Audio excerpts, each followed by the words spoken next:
pounds welterweights. Your referee is Max Parker Jr.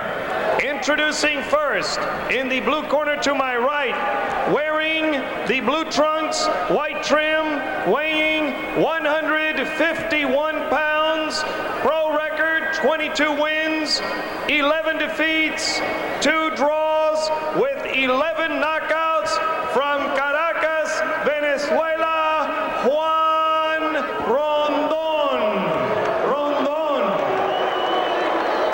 His opponent in the red corner, wearing the black trunks, gold trim, gold accessories, weighing 147¼ pounds, with a professional record of 27 wins, 1 defeat, 1 draw, with 19 knockouts, from Houston, Texas, David Gonzalez. 10 rounds, welterweights. David.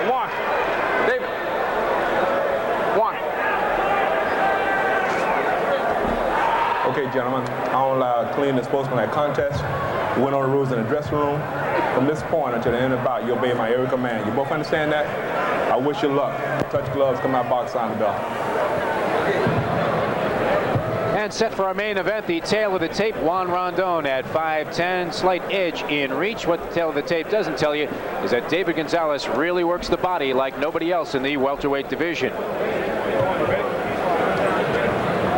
And Gonzalez also coming in very trim, 147½. He's been out of the ring for some 7 months since he captured the NABF Welterweight Championship. A real good fight against Lewis Howard. He was having a terrific outing. Then he got nailed with a punch in the 12th round and was all out to survive that 12th and final stanza. Ultimately, he had to abdicate the NABF title because of his inactivity. He had a broken jaw. He's been out of the ring 7 months, came back into training 2 months ago. You get a look at the knockout ratio. Gonzalez does it by attrition. He's not really a big puncher, but his shots to the body are devastating. I'll tell you, Gonzalez really didn't care too much about losing that NABF title either, because what he's got on his mind is the World Championship. And his people are talking with Maurice Blocker's people. Blocker is the IBF Welterweight Champion. Gonzalez is 7 in the IBF, 8 in the WBC. Of course, the BC champ, Buddy McGirt, is looking at other prospective opponents, but Gonzalez could be a possible opponent for McGirt as well in the future. You mentioned body punching, and Gonzalez, I think, is going to look to cut down this movement by Rondon. Rondon is going to look to be the cutie here, move around, go side to side, but like you see there, make Gonzalez avoid him, basically survive for a while and try to frustrate. And Gonzalez must cut the ring off, must stop the movement. One thing Gonzalez also excels in is counter punching. So Juan Rondon, if he chooses to make this fight, may find that he pays a price, because David Gonzalez really is extremely quick with both hands off of somebody else's lead. I tell you, Rondon has made a career almost of going the distance with good fighters like Mark Breland. He went a whole 10 rounds with. He went to South Africa and went 10 with Brian Barnett. Went 8 rounds before being stopped by Vincent Petway, who's an excellent puncher. That was back in October of last year. So Rondon is absolutely not awed at all by David Gonzalez, because Gonzalez is by no means the best fighter he's faced. And Gonzalez has been termed by some people to be one of the best kept secrets in the welterweight division. We've had the opportunity to catch him 2 times on the Schlitz Malt Liquor Fight Night Series, and both times he was very impressive as he beat Anthony Two Gun Williams and really made Williams pay to the abdomen in that fight. And he was a clear-cut winner over Lewis Howard. Even though he was knocked down 2 times in the final round, he won a lopsided decision despite giving up a 10-7 round in the 12th and final frame. No, it's funny, a lot of the boxing experts that I've talked to really regard Gonzalez as suspect after that Howard fight, because they don't consider Howard to be that much of a fighter. And here Gonzalez was in a life and death situation in the latter rounds with him. So perhaps the jury's still out on David Gonzalez. Slow-paced feeling out process here in round 1. This is our main event tonight on Schlitz Malt Liquor Fight Night. Juan Rondon in the blue trunks and David Gonzalez in the black with the yellow trim. Welcome Welcome back to the Sun Dome in Tampa, Florida. Jeff DeForest along with Charles J. Pleased to be bringing you Schlitz Malt Liquor Fight Night. This is our main event, round 2, scheduled for 10. These are welterweights. David Gonzalez in the black trunks. Juan Rondon from Venezuela is in the blue trunks. Rondon has lost his last 3 fights as a pro, and his last effort in the ring was in October of 1991. Gonzalez is on a long winning streak, and Gonzalez is a guy with a very tempestuous background and a guy who's overcome a lot of difficulties outside the ring. It's been a very bumpy road for him. Well, he's been unfortunate to have been involved in an incident earlier in his career where a gun he was holding accidentally went off and killed a friend of his, and shortly thereafter, during a fight, his opponent died as a result of injuries in that fight. So that was sort of a double whammy for Gonzalez. Then Gonzalez himself was shot. And that kept him out of action for quite some time. He was scheduled to fight Darrell Tyson for the NABF lightweight title. Well, he was inactive during 1990. By the time he came back, he was a full-fledged welterweight. So that's how he proceeded. And so moving up 2 divisions, which is very difficult, he won the NABF championship at 147 pounds and now is positioned for a title shot. But really, psychologically, he was not that badly affected by all the things that happened to him. I think he's over all that now. His concentration and dominance to the body usually leads to some good right hands by David Gonzalez to the head. We saw a good example of that here in round 2 as we're about midway through. And when David Gonzalez goes to sleep, he must envision the right rib cage of all of his opponents, as he has been practicing some real marksmanship to that spot of Juan Rondon. Well, you know, that might make give Gonzalez a better chance of stopping Rondon earlier than a lot of the people that Juan Rondon has fought during his career, because usually guys will go for the head, and you know, Rondon will somehow just exhibit enough head movement where he won't feel the full force of the blow and he'll be able to survive for 10 rounds. Well, here, you know, he can get chopped down like a redwood by Gonzalez and just may not have any wind left as we move into the 5th, 6th, 7th rounds. Rondon clearly at this point can't find any position inside the ring to begin his offense, and he really hasn't chosen to do that yet. And if you could call round 1 in the early stages of round 2 a feeling out process, the one thing that Rondon is going to be feeling is pain on his right side, because Gonzalez has really unloaded about 20 left hooks to the body here in round 2, and he has owned this 3-minute stretch. This is scheduled for 10. These are welterweights in our main event. David Gonzalez and Juan Rondon. We'll go to a break, come back with round 3 on Prime Network. It's been vintage Gonzalez thus far, as Rondon has been a veritable sponge, absorbing body shots through 2 rounds of action on a controversial night of boxing here. And I wanted to talk a little bit about the decision in that previous fight between Hester and Garrett. I had Hester as the winner of the fight. The judges gave a majority decision to Ian Garrett, as we see Rondon trying to exhibit a little bit of offense with a couple of wide hooks, and he may pay for those tactics later on, as Gonzalez, as we mentioned, an extremely talented counterpuncher. But you had the fight a draw, and that was a tough one to score all the way around. Well, I only had it a draw because Hester got a point taken away from him in the final round. If he hadn't, I would have had Hester the winner by a point. So just goes to show you, you make stupid mistakes like that in the ring, and they will cost you fights. Hester was penalized for spitting out his mouthpiece, and under the Florida rules, the 3rd time it happened, Brian Gary is more than justified in taking the point away, ultimately cost him the decision in the fight. And you know, if Gonzalez keeps up with his body attack, Rondon's going to be spitting something else up. You talk about vintage Gonzalez. This is like vintage Rondon, though. He's the survivor. I mean, he's in there.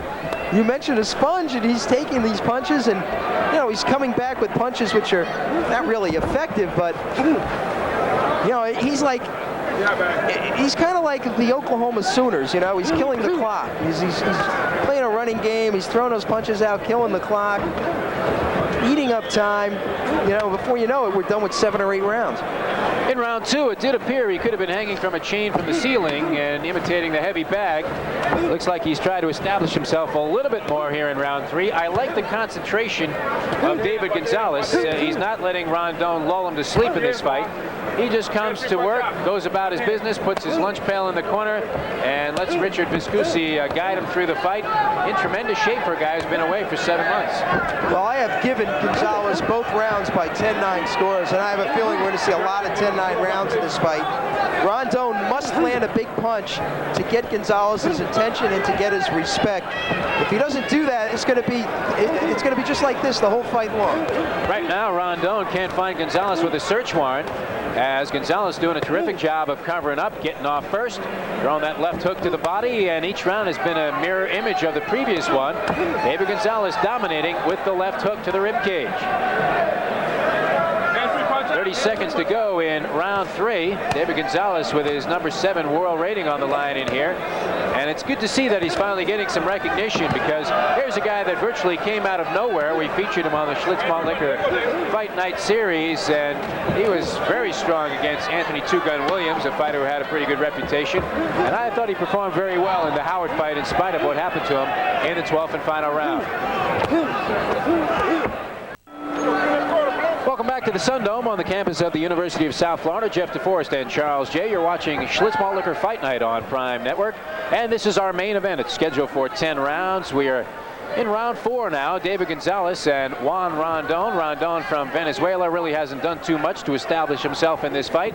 He's taken some serious left hooks to the body from David Gonzalez, and Gonzalez is warming up to the task as he came into the ring, ranked #7 in the world in the welterweight division.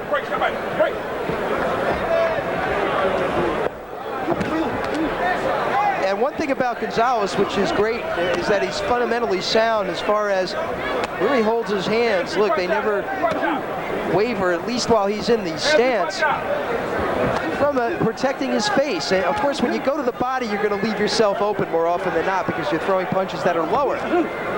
But Gonzalez does a good job of getting back into a defensive position, and in that way, I think he's very good fundamentally. And he's not a guy that's going to dazzle you with his footwork, but he does hammer away at that body consistently, and he's always in a very good punching posture. He doesn't have a huge punch with either hand. His knockouts have come usually through attrition, the accumulation of blows, and as you can see, he's very capable of completely wearing his opponents out by going downstairs and doing the type of stuff that they teach you in the gyms as you're coming through the amateur ranks. You see this very seldomly in the boxing wars these days, especially with young guys. And he's been in and out of the ring a few times, but has stayed pretty much with what works for him best, which is wearing his opponents out. The question is, though, can he do this against everybody? And I think not.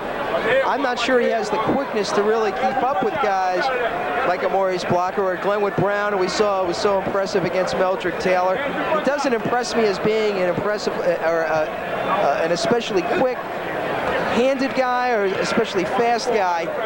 And speed really tells the tale in a lot of these fights when you get up to championship level. If Gonzalez can do that, make them fight his fight, you know, some of the better fighters, then he'd have a chance. Otherwise, he may just wind up chasing good fighters around the ring all night long and not being able to land. This is a deceptive performance for David Gonzalez, too, because Juan Rondon is not doing anything to make the pace of this fight, and I think Gonzalez is much more effective when he's got a guy who's trying to press him a little bit. He's a counter puncher, and that's where his body attack comes to full flourish. And more, as Juan Rondon goes through the ring wars in the latter stages of his career, that label opponent may as well be rubber stamped on his forehead. He's been in with some pretty good fighters, Brian Baronet, Mark Breland, and Glenwood Brown, who's up for a title shot, but it does look like now he's strictly a survivor in the ring. This is round 4 coming to a close. We'll come back with round 5 in just a minute. Salmonex special emanating from Juan Rondon in this fight. He has done nothing to make the pace of this one, and in the corner of David Gonzalez between rounds, they were telling him, forget the booing of the crowd, just go out there, get some work in. You need this after the layoff. As long as you come away with a victory, keep on the track that you're on right now. You'll keep that #7 ranking and have the boxing powers continue to take notice. Well, that's absolutely the right thing to tell your fighter. You talk about the crowd booing, and they are booing. And, you know, a lot of people are of the opinion that the longer a fight goes, that means it's a better fight. But sometimes it's better to end these fights early. Sometimes the longer a fight goes, the more agonizing it is. And if the first 4 rounds of this fight are any indication, you know, this is a pattern which could keep itself up during the entire 10 rounds. And let's face it, we're not going to have a sensational fight here. Rondon is simply not combative enough or offensive enough to really bring into question any doubt over to the outcome of this fight. We've had some scintillating action on earlier bouts on the card, and the fans became accustomed to some electrifying stuff. The Hester Garrett fight was terrific, and Lozano and Chavez staged a little bit of a war in their 4-rounder.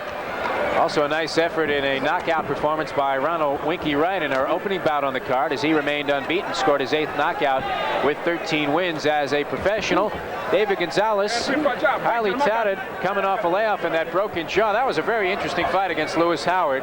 Richard Viscusi, the manager of David Gonzalez, was telling me that even though it appeared to most observers at ringside that Gonzalez had broken his jaw in the final round when he was clocked in the opening moments of round 12 for the NABF Welterweight crown, that the beginnings of that broken jaw occurred in round 2 when he suffered a cut inside his mouth and began to have some separation of his teeth. And they said he wasn't especially strong going into the ring that night, had the flu. And I know you're of an opinion, Chuck, that fighters always seem to have excuses when they have tough outings in the ring. Well, I mean, if you're sick and you're not 100%, don't fight. It's as simple as that. I mean, this is a business where, this is a sport where one loss could conceivably ruin your whole career or turn it down the wrong road. And can you, really afford, every time a fighter loses, he tells you, well, I was sick or I was injured going into the fight. Well, that's too late after the fight is over. If you're injured, if you're sick, don't go into the ring. I mean, that way you don't have an excuse. Gonzalez trying to make Rondon fight in the center of the ring. Rondon throwing a couple of pawing shots, but round 5, another 3-minute frame that's not going to go into the time capsule, the annals of boxing history. David Gonzalez continuing to pressure to the body of Juan Rondon and winning these rounds routinely by 10-9 counts on our scorecard. We'll go to a break, come back with round 6. This is our main event. It's scheduled for 10 in the welterweight division. Round 6 at the Sundome. Jeff DeForest and Charles J. Schlitz Malt Liquor Fight Night. This is our main event. It's been a matter of routine for David Gonzalez thus far. A lesson in survival for Juan Rondon, much to the displeasure of the crowd, as Rondon finally throws a punch that knocks some sweat, at least, off the face and hair of David Gonzalez. And I've got a shutout being pitched by David Gonzalez right now. Richard Viscusi telling him in the corner he thinks at this point in time he may be able to finish Rondon off. So go out there, and if you get an opening, be very, very aggressive. Viscusi is a magic name in boxing. Of course, very familiar to Tampa fight fans. His father, Lou Viscusi, who managed Bob Foster, managed Willie Pep. And Richard, of course, is Lou's son, doing a fine job with Gonzalez. And, of course, that Tampa connection was resurrected through promoter Phil Alessi, and they've had Gonzalez here a few times. Very popular here in Tampa, though. Getting less popular round by round, although it's no fault of his own, Jeff. Rondon coming forward a little bit more strongly in round 6 as he's thrown a couple of combinations. David Gonzalez is a very good defensive fighter and very patient on his attack. He's been trying to press the pace in this fight. Unable to do so. Rondon goes down finally. A short chopping shot. Didn't really see where it was the type of stuff that would bring a fighter to his knees, but as we said several times, David Gonzalez, the accumulation of blows, he may have broken the ribs of Juan Rondon, and I think Rondon's going to wave this thing off. Yeah, Rondon unquestionably quit. Told Max Parker he couldn't go any longer. We did not have any, we were not listening into the corner of Rondon between rounds because obviously they were speaking only Spanish, but I believe some communication between Don Hazelton, the commissioner, and Wilson LaRusso in the corner, something like one more round will give it. I didn't understand what they were talking about, but maybe Rondon's ribs were injured in the round preceding. Let's take a look at what happened here. As they're in close quarters, there was the right hand to the body by Gonzalez. He will dig with the left hook. And as you can see, that's what sent Rondon to the canvas. Now, Rondon may have been complaining about a rib injury before this. We don't know that at this point in time, but got a little bit of the wind knocked out of him. And, Jeff, perhaps a mercy killing for this fight may have been the best thing that could happen. no tiene vida. Well, certainly it didn't appear that Juan Rondon was anywhere near on his way to victory. David Gonzalez had pitched a shutout through 5 rounds. He was doing much of the same in round 6. Rondon, the accumulation of punches to the body, too much for him to bear. We have the official time and the announcement with our ring announcer, Mark Biro. Ladies and gentlemen, the time, 1 minute, 34 seconds of the 6th round. The winner by technical knockout, David Gonzalez. And there you see David Gonzalez continues his winning streak. He came into the ring ranked number 7 in the world by the boxing powers in the WBA, and he continues his assault towards a welterweight title shot. He's been negotiating for one and may be deserving of one, may need another fight after his 7-month layoff. We'll take a break, come back, and we'll talk with the winner of our main event as Schlitz Malt Liquor Fight Night continues on a Friday evening in Tampa, Florida.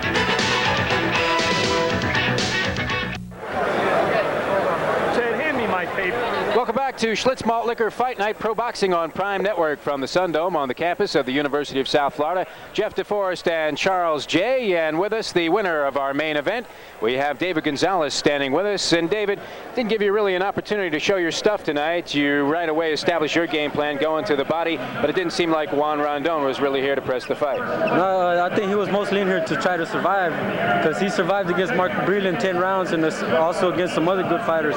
But, you know, I wanted to prove that I got a better body punch than any of those fighters, and I feel like I'm one of the best in the world. I just need a chance to prove it. Right now, I feel like I was off because I've been off for 7 months. My timing wasn't there like usual, as you could probably notice. So my zip wasn't there like usual. We're going to take a look at the knockdown that ultimately ended the fight here in round 6, and you get a right hand in here, and it was an effective blow for you. When you come upstairs, it surprises a lot of people because they have to be very wary of the body.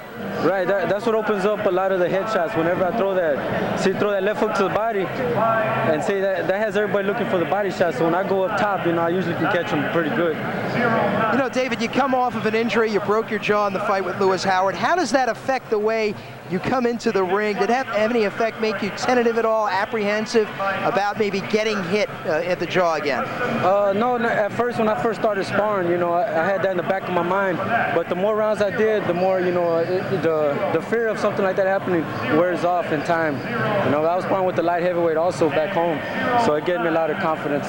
Give us an indication of what it looks like in terms of your chances for a world championship fight. I know you're ranked in the IBF. Maurice Blocker is the IBF champion. Any insight you can give us as to that? Well, I understand we're working on all 3 world champions right now. I'll take on either Blocker, Taylor, or Buddy McGirt also, you know, because I feel that I'm one of the best welterweights in the world.